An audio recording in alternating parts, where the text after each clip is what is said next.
말씀 주시죠. 이제 내일하고 모레 경기도하고 서울, 그 다음에 모바일 지역, 나머지 모바일 지역까지 하면은 1차 경선 절차가 이제 마무리가 됩니다. 결과가 어떻게 나올지는 모르겠습니다만 그동안에 경선 진행을 하느라고 당직자들도 고생을 많이 하셨고 후보들도 고생을 많이 하셨습니다. 전반적으로 여러 가지 이제 어려움이 있었습니다만은 우리 당에 대한 그 관심과 지지가 조금씩 상승을 하고 있는 것 같습니다. 최근 여론조사 나온 걸 보면은 전반적으로 정권 교체에 대한 열망이 더 커져가는 것 같습니다. 어제는 57%까지 정권 교체에 대한 열망이 커지는 걸 보니까 갈수록 그 국민들이 정권을 반드시 교체해야 되겠다라는 그런 아주 절절한 그런 기대가 커져가는 것 같습니다. 민주당이 이런 기대를 정말로 잘 받아들여서 정권 교체하는 것이 정말로 중요하다는 걸 생각하면서 많이 느낍니다. 특히 최근에 박근혜 후보의 여러 가지 그 말씀을 보면은 제가 예상했던 것보다 훨씬 더 걱정되는 게 많습니다. 대변인이 그 인혁당 문제에 관해서 당 차원에서 사과를 했다고 발표를 했는데 바로 그 말에 대해서 박근혜 후보는 사전에 들은 바가 없다라고 말씀하신 걸 보고서 당론하고 박근혜 후보의 기본 입장이 다른가 아니면은 당이 박근혜 후보의 의중을 전혀 반영을 하지 못하는가 이런 게 유권자 한 사람 입장에 보면 정말로 헷갈리는 이런 상황이 지금 거듭되고 있습니다. 또 경제민주화에 대해서도 전혀 다른 얘기가 두 가지 얘기가 나오고 있는데 박근혜 후보는 두 개가 다 같은 얘기다 이렇게 얘기를 하니까 무엇을 기준으로 이제 보고 있는지 참 알 수 없는 그런 상황입니다. 이 얘기는 결국 새누리당이 공식적인 당의 입장이 있는 게 아니고 그날 박근혜 후보의 입장에 따라 새누리당 입장이 바뀌어가고 있다는 걸 말하는 겁니다. 그렇기 때문에 소통이 안 되는 그런 사당이라는 얘기가 아마 나오는 것 같습니다. 그런 정당에게 나라의 운명을 맡긴다는 게 국민의 그 재산과 생명을 맡긴다는 게 정말 걱정이 되고 우려가 됩니다. 이런 상황에서 우리가 경선을 잘 마무리해서 좋은 후보를 뽑아가지고 반드시 정권을 교체해야 할 역사적 책무를 가지고 느낍니다. 우리 당이 이제 지금부터 시작입니다. 지금부터 이제 한 90일 남짓 아주 준엄한 장정을 시작하는 건데 모든 사람들이 아주 마음을 하나로 모아서 정말로 모든 걸 다 버리고 국가를 위해서 정권 교체 내 모든 것을 다 버리겠다라는 그런 마음으로 임해 주실 것을 다시 한번 말씀드리겠습니다. 이상입니다. 다음은 박시원 논의를 진행하도록 하겠습니다.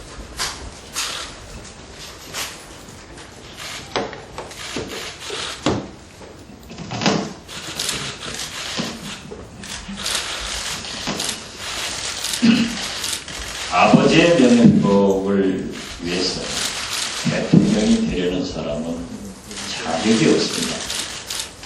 다른 역사관을 가지고 아버지를 뛰어넘는, 그래서 대한민국을 생각하는 대통령이 우리에게는 필요합니다.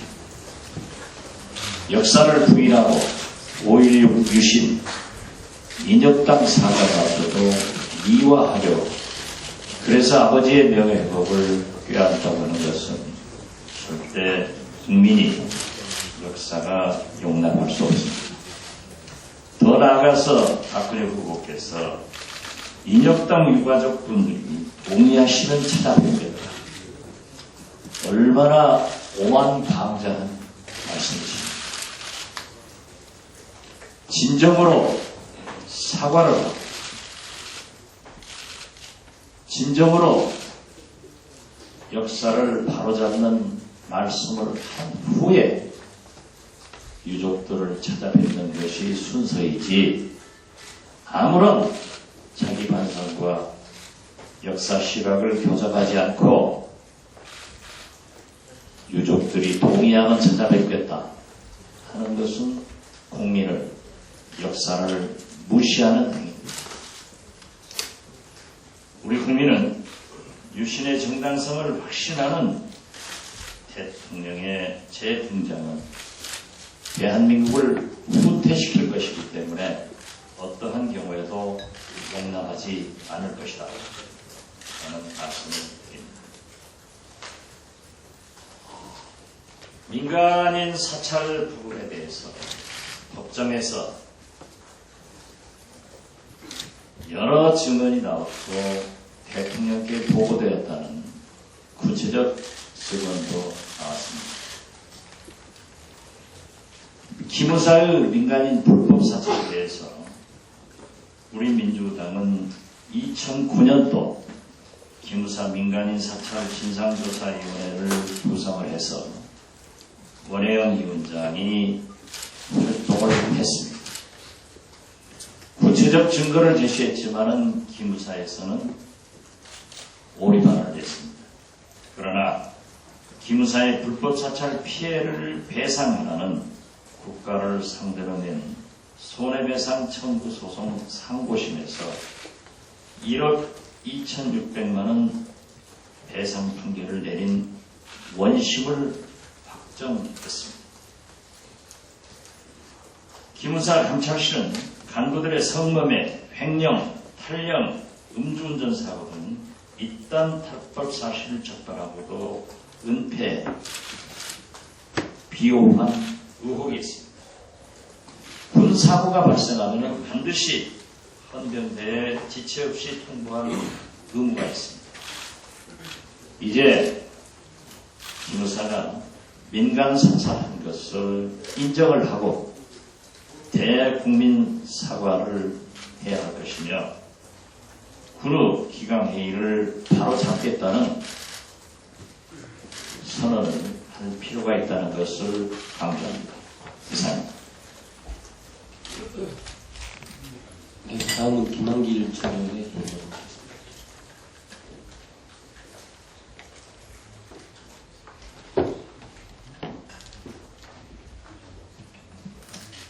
오늘 아침 신문 보도에 따르면 최고위원회에서의 모두 발언이라는 것을 몇 번이나 더 하게 될지 모르겠습니다. 박근혜 새누리당 대선 후보의 광폭 홍보가 국민들로부터 그 진정성을 인정받지 못하고 있다는 것이 여론조사 결과 수치로 나타나고 있습니다. 당연한 일입니다.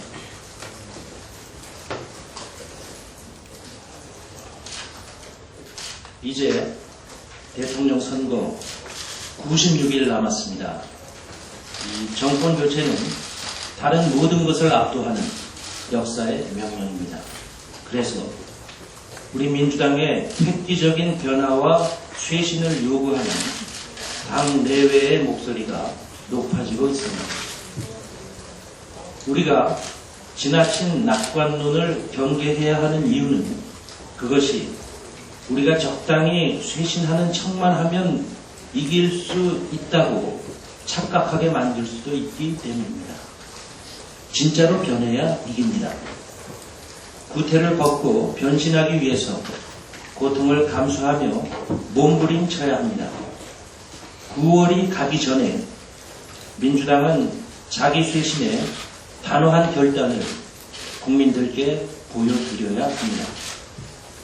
누구는 마누라와 자식만 빼고는 다 바꿔야 한다고 했다지만 우리 민주당은 마누라와 자식은 물론이고 자기 자신까지를 바꾸겠다는 정도의 아주 독한 각오가 필요합니다. 대파 패권의 기득권을 내려놓는 것이 쇄신의 출발점일 것입니다. 그래서 새로운 민주당이 돼야 합니다. 기득권을 버려야 문호를 활짝 열고 범야권을 모아낼 수 있습니다. 그래서 더 큰 민주당이 돼야 합니다. 제가 여러 번 말씀드린 바 있는 새로운 민주당, 더 큰 큰 민주당의 모습이 이것입니다. 그래야 우리 민주당이 정권 교체를 해낼 수 있습니다. 민주당은 이제 선택해야 합니다. 구태 정치의 껍질을 깨고 승리할 것인가? 기득권을 부둥켜 안고 주저앉을 것인가? 이제는 선택해야만 합니다. 이상입니다. 다음 추미애 질문을 드리겠습니다.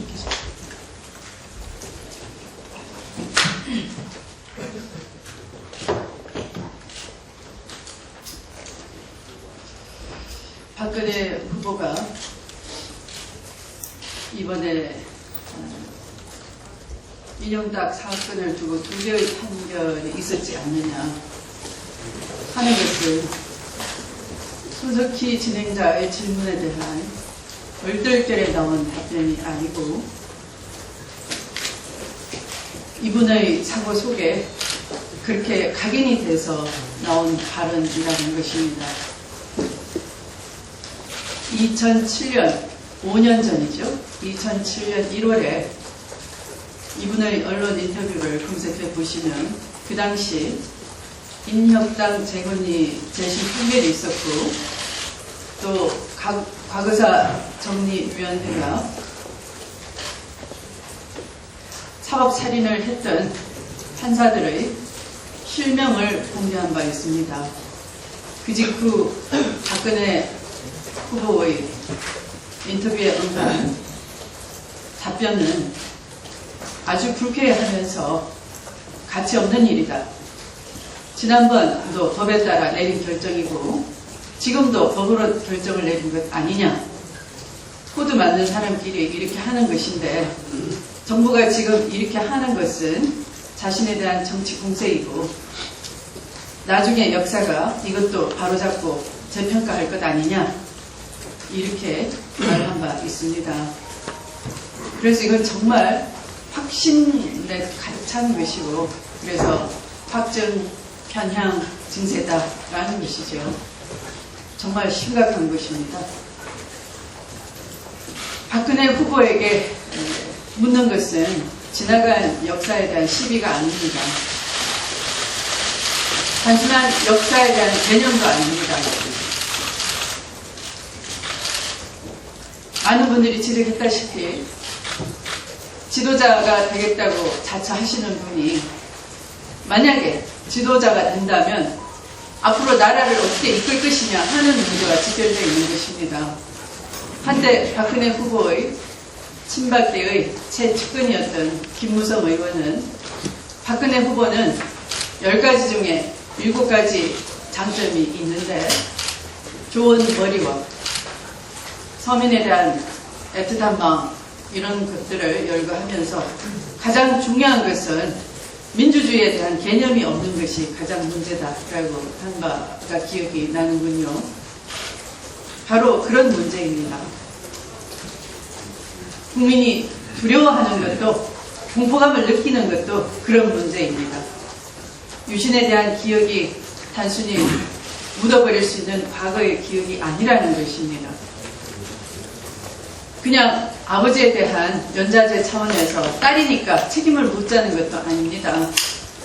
74년 8월 유경수 여사가 돌아가신 이후 박근혜 후보는 유신이 극악한 지경에까지 도달하는 그 순간에 아버지와 함께 국정을 논의했다라고 본인이 진술하고 있습니다. 국정 운영 경험에 대해서 본인이 자부하면서 가장 어려운 때에 아버지와 함께 국정 운영을 논의했다라는 본인의 진술이 있습니다. 사실은 본인이 국영뿐이 아니었고 유신 정부 운영의 최정점에서 밀실에서 유신의 최고 통치자 박정희와 함께 국정을 좌지우지했다는 것을 알 수 있는 것이죠. 또 이분은 유신 통치에 대한 적절한 행보를 했었습니다. 당시 살펴보면 대한구국 선교단을 이끌면서 전국을 돌아다니며 충과, 나라에 대한 충과, 유신체제를 말하는 것이겠죠. 충효를 강연하는 그런 광경을 우리가 잊지 않고 기억할 수 있을 것입니다. 그래서 이것은 단순한 지나간 과거가 아니고 이분의 머릿속에 있는 유신체제에 대한 뿌리 깊은 신봉, 확신, 그런 것을 얘기하는 것입니다. 그것에 대한 문제점을 얘기하는 것입니다.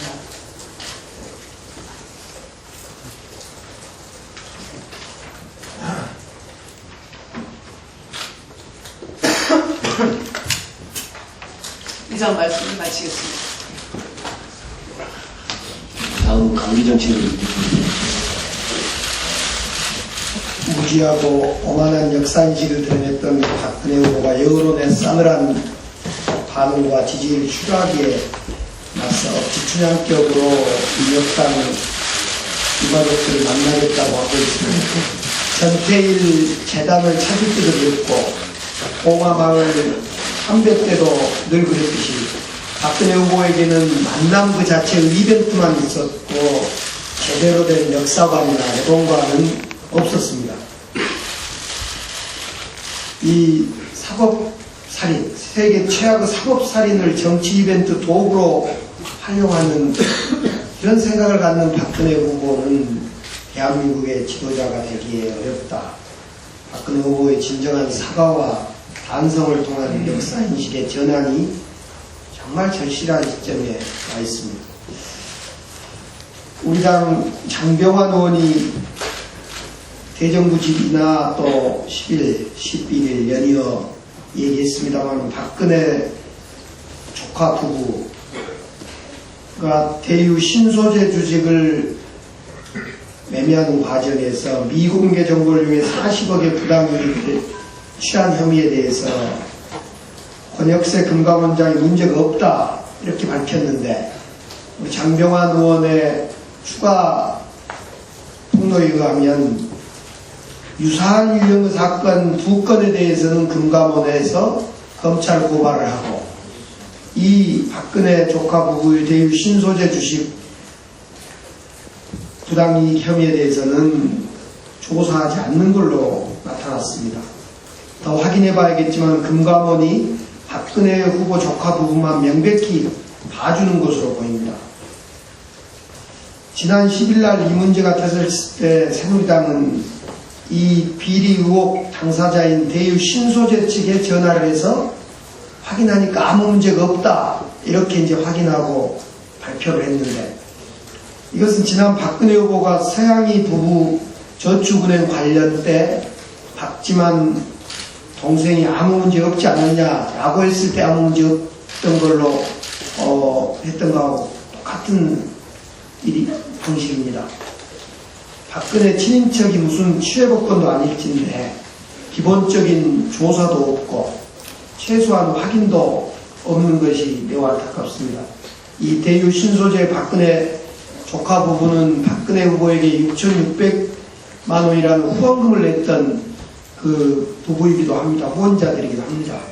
아마 금감원은 박근혜 후보의 눈치 보기를 하고 있는 것 같은데 이 박근혜 조카 부부의 주가 조작에 대해서 조사하고 다른 사건과 동등하게 검찰에 고발해야 할 것이다. 금감원에게 촉구합니다.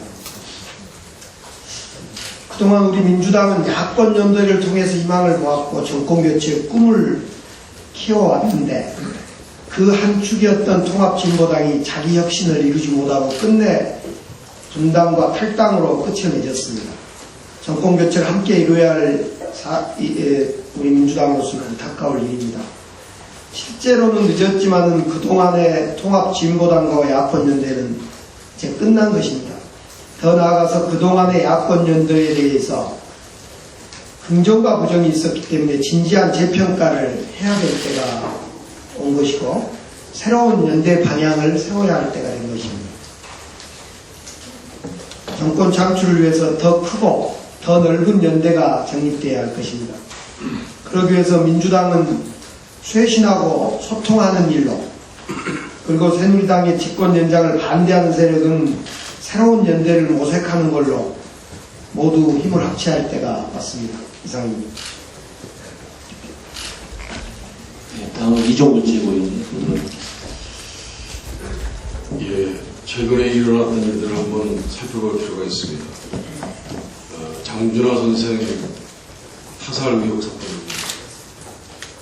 이것은 노무현 정부 때 과거사 진상규명위원회에서 제1회 사건으로 밝혀보려고 했으나 밝혀보지 못했던 사건입니다. 그러나 최근에는 한 새누리당 의원의 발언까지도 타살이다라는 것이 어느 정도 입증되고 있는 상황입니다. 지난번 노무현 정부 때도 과거사라는 것이 그대로 묻혀진 채 진행되고 있다는 것입니다. 인혁당 사건에 대한 박근혜 후보의 입장이 밝혀지면서 큰 사건이 됐습니다. 박근혜 후보가 1차 또 재건이 이 사건을 혼동하고 있는지는 모르겠습니다만 1차 인혁당 사건으로 행방불명된 사건의 주범이라고 하는 김상한 씨도 저희들로 판단하기에는 처음에 북파공작원이었다는 것입니다. 그 사실을 기초로 해서 인혁당 사건의 1차 사건의 간첩단이 이루어졌는데 그 유가족들이 민사소송을 제기해서 아직 확정되지 않았지만 수억의 배상 판결을 받아놓고 있는 상태입니다. 이렇게 보면 1차 사건 그리고 또 1차 사건 이후에 한 10년 만에 있었던 재건이 사건으로 인해서 8명의 무고한 살인 행각이 있었던 박정희 정권 때의 사실마저도 모든 것이 다 조작된 사건이다 알려지고 있습니다. 최근에 안창호 헌법재판관 후보자에 대한 문제들이 이런 과정에서 청문회 때 입장이 알려지면서 저희들은 또 논하고 있습니다. 줄곧 공안검사를 해온 분으로서 만약에 이분이 헌법재판관으로 들어가게 되면 우리나라 헌법재판소에 공안검사 출신 2사람이 헌법재판관으로 되게 됩니다. 8명을 살인한 이런 엄청난 국가 살인 행위가 있었다면 그것만 있었던 것이 아닙니다. 2년, 3년 조직사건, 이적단체 사건, 조작, 국가, 반국가단체 사건이 무수히 있습니다. 이루 기억하기도 힘듭니다. 그때 당했던 희생자와 무고한 사람들은 억울함에 분노를 떨었지만 5년이 지나고 10년이 지나고 20년이 지나면 다 이미 사람의 망각 속에 빠져버립니다. 그때 여기를 들춰내면 과거사가 됩니다. 과거사에 대한 지난번 노무현 정부 때 위원회에서 밝혀내는 사실에 대해서 당시 한나라당, 지금 새누리당 의원들의 생각은 또 심지어는 국민들도 아직 좀 배가 부른가 보다. 이 험악한 경제 건설의 시대에 왜 이렇게 과거사를 들춰내는지 모르겠다. 라는 그런 엄중한 여론 때문에 저희들이 주저했던 기억이 납니다. 이런 크고 작고 험한 조작 공안 사건에 직접 간접적으로 몸을 대고 생각을 대고 봉사했던 바로 그 사람들이 공안검사들입니다. 그 공안검사 일생 공안검사 출신으로 세상을 살아왔던 사람에게 이제 또 헌법재판관 직무를 주어서 국민의 인권에 관해서 전선에서 쓰게 하는 그것은 결코 옳지 못하다. 새누리당의 이런 추천 태도는 옳지 못하다. 한창호 헌법재판관의 헌법재판관을 가는 것은 결코 찬성을 얘기한다. 그렇게 생각합니다. 이상입니다. 네, 다음 우상호 질문에 문제 드리겠습니다.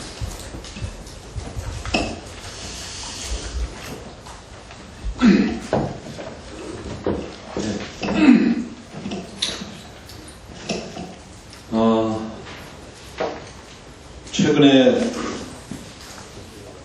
북한의 수해 피해가 막심했습니다. 세계 국제사회가 북한에 대한 지원을 하고 있습니다. 우리나라 통일부에서도 이에 상응해서 수해 피해 지원을 하겠다는 입장을 밝혀서 상당히 반가워했고 환영한 바 있습니다.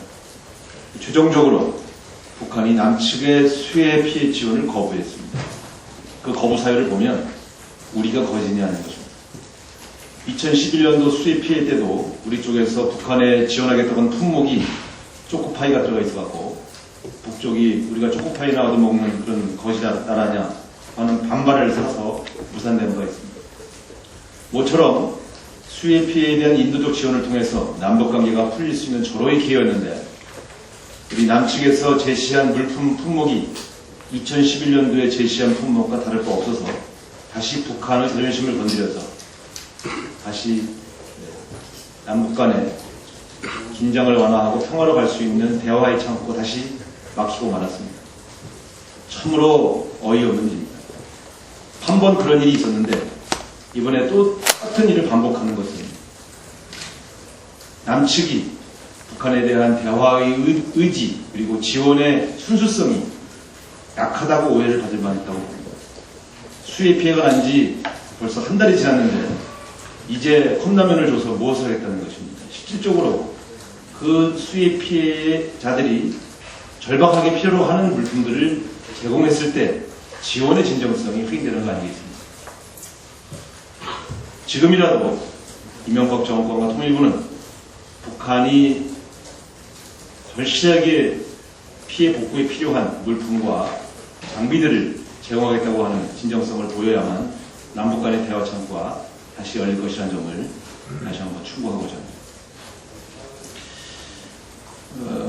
오늘 언론 보도를 보면 저희 민주당의 혁신안들이 다양하게 보도가 됐습니다. 저희 지도부에서 좀 더 심도 있게 논의되어야 하겠습니다. 기왕의 이야기가 나기 때문에 한 가지 충고를 좀 하고자 합니다. 정당 혁신은 사실상 주류 혁신이어야 됩니다. 민노당의 혁신은 당권파의 혁신이어야 되고 새누리당의 혁신은 친박 혁신이에요. 그런 면에서 저희 당의 변화의 참 모습은 저희 당의 주류를 이루고 있는 큰 세력이 보다 더 진지한 성찰과 고민을 통해서 변화하는 모습을 보여주려고 할 때 그 진정성이 확인될 수 있다는 점을 분명히 하고자 합니다. 두 번째, 정당 내부에 개파끼리 오고 가는 그러한 혁신 논의가 아니고 민생 혁신이어야 된다고 생각합니다. 민주당이 수권 정당이 되려면 진정으로 국민의 먹고 사는 문제를 해결해 주기 노력한다고 하는 그 진정성을 보여주는 혁신의 방향일 때 저는 그 우리 당에 대한 국민의 신뢰가 높아질 수 있다고 생각합니다. 공리공론 가까운 혁신안보단 국민의 삶과 가까운 그러한 정책 혁신을 통해서 민주당이 새로 태어나는 모습을 보여줘야만 저는 집권의 가능성이 높아진다 이렇게 생각합니다. 기왕의 혁신 논의가 나온 것을 환영하면서 보다 당내 다양한 세력이 소통하면서 당의 변화와 발전에 관한 좋은 지혜가 모아지기를 기대합니다. 이상입니다.